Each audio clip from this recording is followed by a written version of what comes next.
Hi guys, it's Mike here from KS Bushcraft Down Under. The project at the moment is to condense my remote travel cantilever toolbox.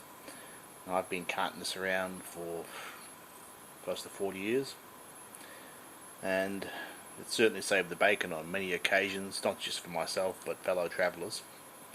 But with my Hilux, it doesn't really fit. I mean, it's a good solid box. It's noisy because things clank around on it, and I'm carrying stuff that today really I don't need to carry. I've got half-inch drive sockets up to 32mm. I think the largest one on my car is about 24 at the moment. I'm counting. AF sprocket sockets. Now I used to encounter lots of older Holdens and Fords on the road that were in AF. These days they're pretty thin on the ground in Australia. Basically all your hand tools, circlip pliers, hammers, jumper leads, combo spanners, and all those little bits and pieces like fuses, clips, things to repair hoses with and all that.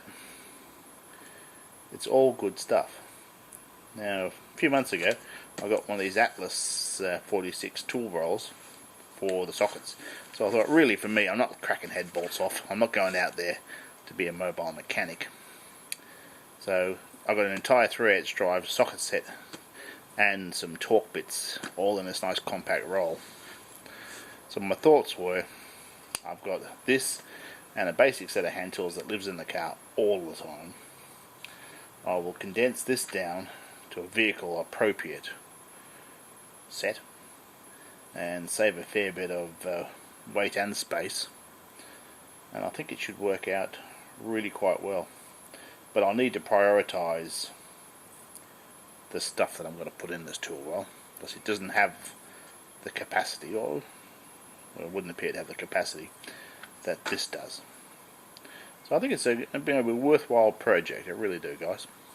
Well, if you're interested, that's what's coming up. Guys, I think I've got it where I want it. So there's the tool roll and the little socket roll.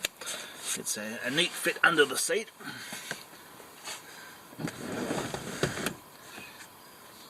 So that's good.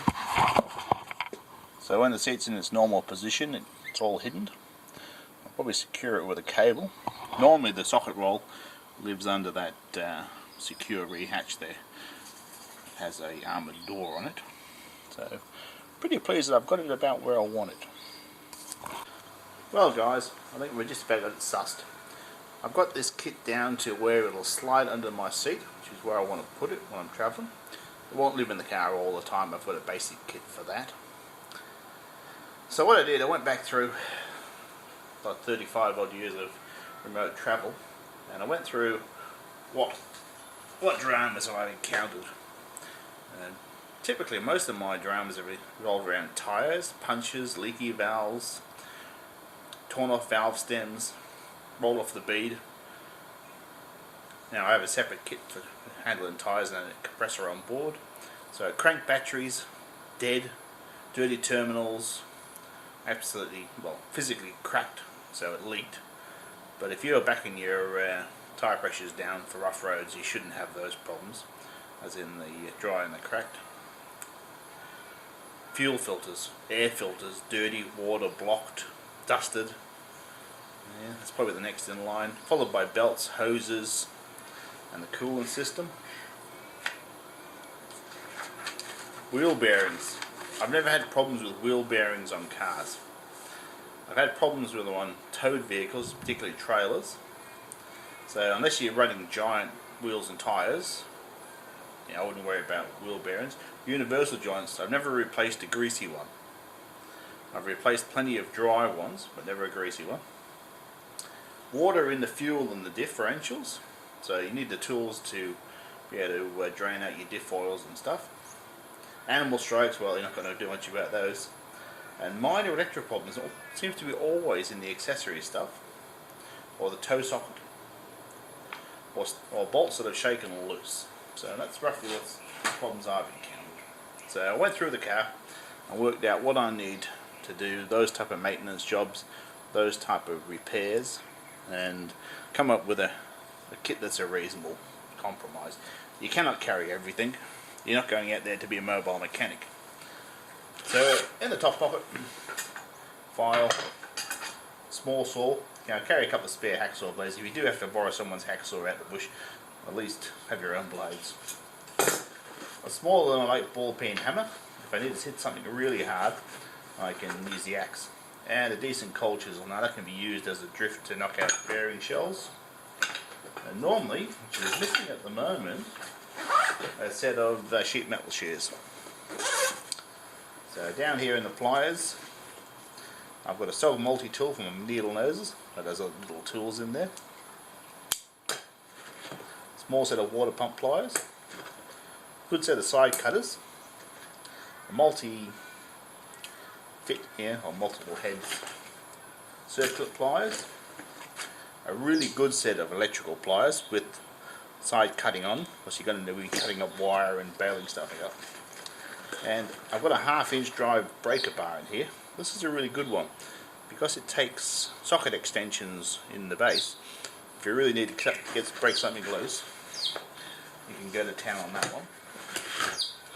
So I may throw in a wheel socket for the 1/2 inch drive. I do have one in 3/8. For electrical, I've just got a bottle full of fuses, a voltage tester, a test light, and a bunch of wire with some crocodile clips on. So I can use that wire if I have to replace something, but I can also run a jump. See, if I've got a problem with a switch or whatever, I've got enough wire to reach any point of the vehicle. Whole pile of screwdrivers, all the usual ones. I've got a few that are steel all the way through, so I can use them as a punch. And because modern cars have a lot of those horrible plastic clips, I've got a tool for that. Down here I've got Allen keys, torque keys, small socket set, quarter drives, bit holders, all that type of stuff. We're getting out small fittings. So that's that side of the day. So on the back side I've got a full set of combo spanners. Up to 19mm. Got a spare shifter in there. Also included a 15, although it's not a standard Toyota nut. A lot of the aftermarket nuts and bolts that should be 14mm are actually 15mm heads, which is a real pain.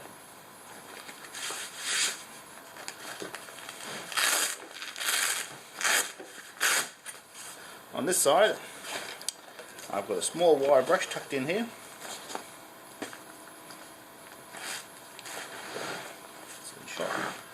Small wire brush, oil filter wrench, the chain type, which I don't like, but it's compact. If I need to get an engine oil filter off, I'll punch it through with a Phillips head screwdriver, as long as I've got a spare. Big set of vice grips. Whole pile of dwarf ring spanners, because often you need 14mm at both ends, but these sizes, they usually fit. But often the full size one won't.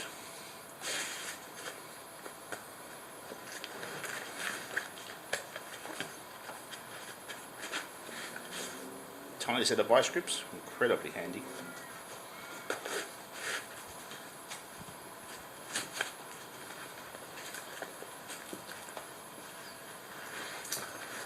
Now these are vice grips designed specifically for grabbing hold of small nuts and bolt heads.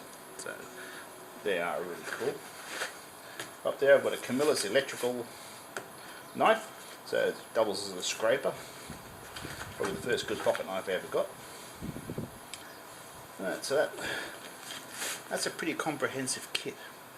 Now what it doesn't have, of course,